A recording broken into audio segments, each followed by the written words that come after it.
Thanks for joining us on CN Live. I'm Colion Noir, and our first guest is the president for the National Deer Alliance, Nick Pinizzotto. What's going on, Nick? So I'm pretty sure did I get the last name right? Because I'm pretty sure I kind of butchered it. I know I tried to get it correct before. That's been the story of my life. You actually were pretty close. It's Pinizzotto, but I've gotten it many different versions, of course. Gotcha.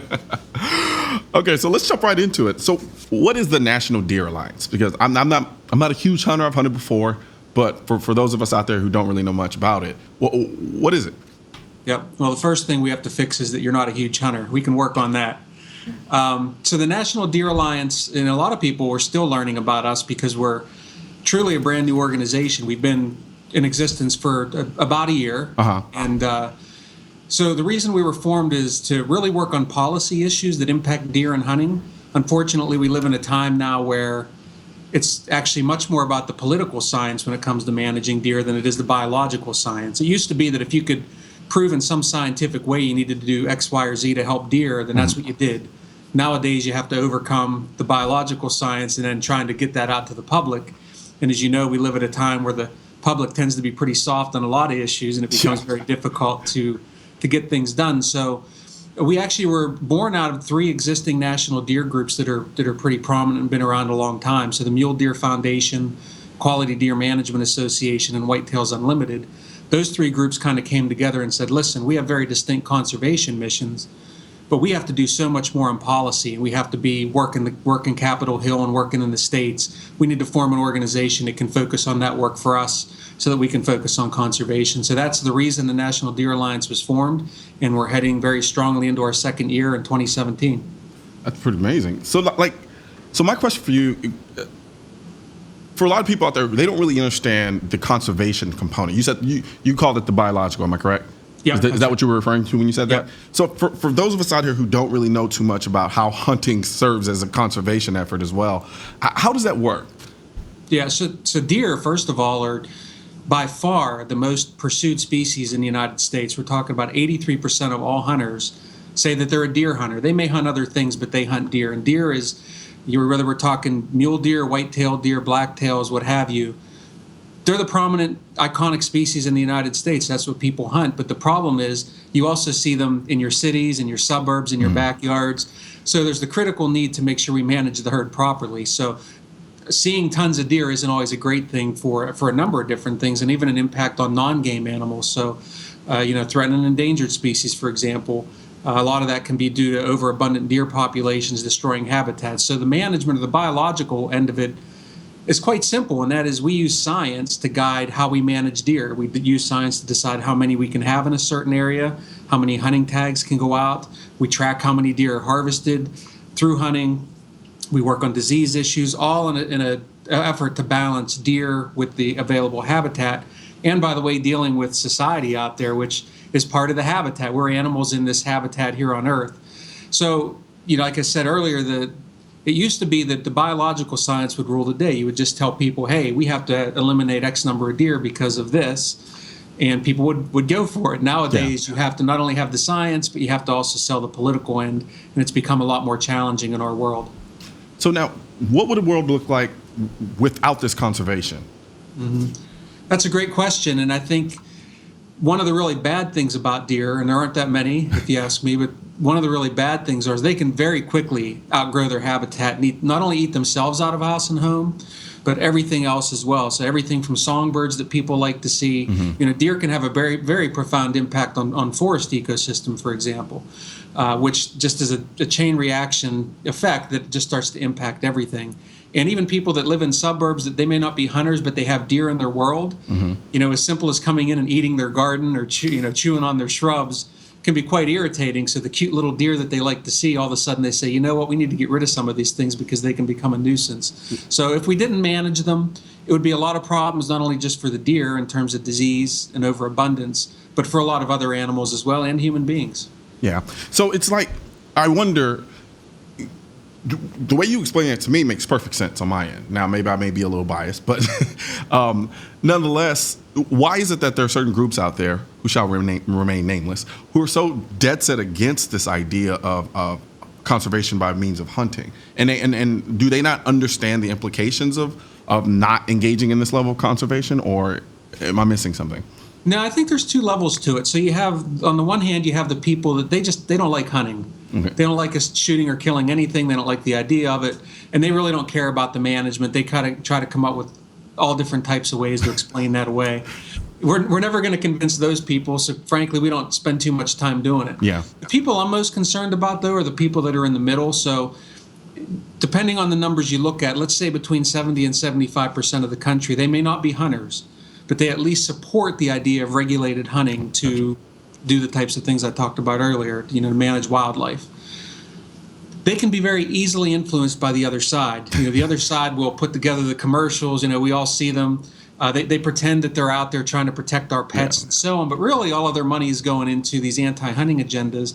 And even for deer, I can tell you, I live in Columbus, Ohio, and outside the suburbs here, we have deer management issues. And you can see in the local papers here where you'll have somebody chime in and say, well, I just really like to see the deer, and do we really have to kill them, and can we take them away and drop them off somewhere else in somebody else's backyard? For those type of people, we have opportunity because we can explain to them why we have to do it, why sometimes killing a deer is more humane than trying to do something like they're doing on Staten Island right now, and that is actually catching buck white-tailed deer and giving them vasectomies. So that's not very humane. Sorry, what? Yeah, I know, right? I know, I hear you. That's the crazy. It took a second for that to really click.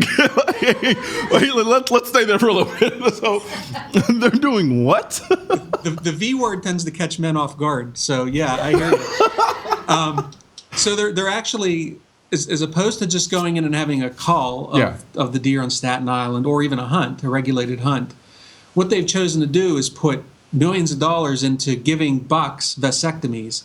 So they're paying a consultant to come in and actually catch the deer and then give them a vasectomy and put them back out there. Now, there are a lot of problems with this. Number one, if even just a couple bucks slip through, if they're lucky enough to get away, they can breed dozens of does, over the breeding cycle, and still, father many, many fawns, and it keeps going. And also, you still aren't going to be able to keep deer from getting to Staten Island either. So it's just really foolhardy. It's not well thought out. It's based on emotion. And we have to balance the science and the truth with the emotion that these people struggle with. And I get it. Movies like Bambi, deer managers any favors.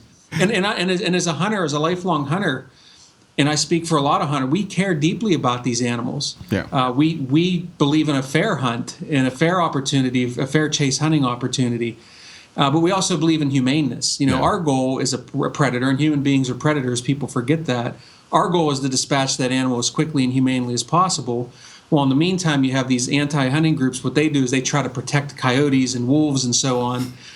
We need to have coyotes and wolves, but I can tell you that a coyote or a wolf could care less about the humaneness of how they kill. Yeah. They'll take their time, they'll enjoy it, and that's not necessarily good for the deer. So human beings are predators, and we tend to be very good and efficient predators. We have opportunity with the people in the middle who understand hunting at least a little bit to get that point across. Gotcha.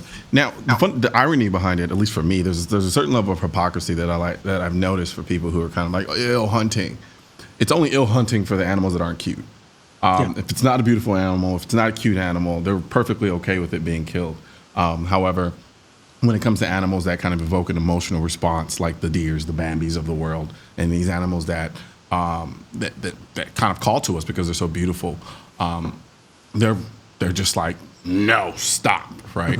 There's no logic, there's no reasoning or rationale behind it. It's just purely emotion, like you pointed out. What is it that you all, as an organization, can do blatantly that kind of helps, I guess in many ways, call that kind of hypocrisy out? Is that something that you guys engage in, or is it something, or do you kind of count them off as they're just going to be that way and there's nothing much we can do? I think what we try to do more than anything is to be a quality information provider. We want to work, like I said, at the federal level. We want to work at the state level to make sure that good legislation is passed for deer management. One of the things we're seeing now that's been a challenge is that people who see the warm and cuddly deer out there will go to their lawmakers and say, we need to have some sort of law to either eliminate or limit hunting, and they don't realize what they're doing. They think they're saving an animal. They look at a species as a particular animal or group of animals. Yeah, Whenever yeah. we're talking about an entire species or herds of animals. That's how we have to manage these things. So what we can do is we can work for making sure that we get good information to people who make the decisions. In some cases, these groups will take these things to a ballot initiative, and then you've got to get good information to voters so that they understand that hunting, the smallest part of it is actually pulling that trigger and getting the picture with your trophy, right?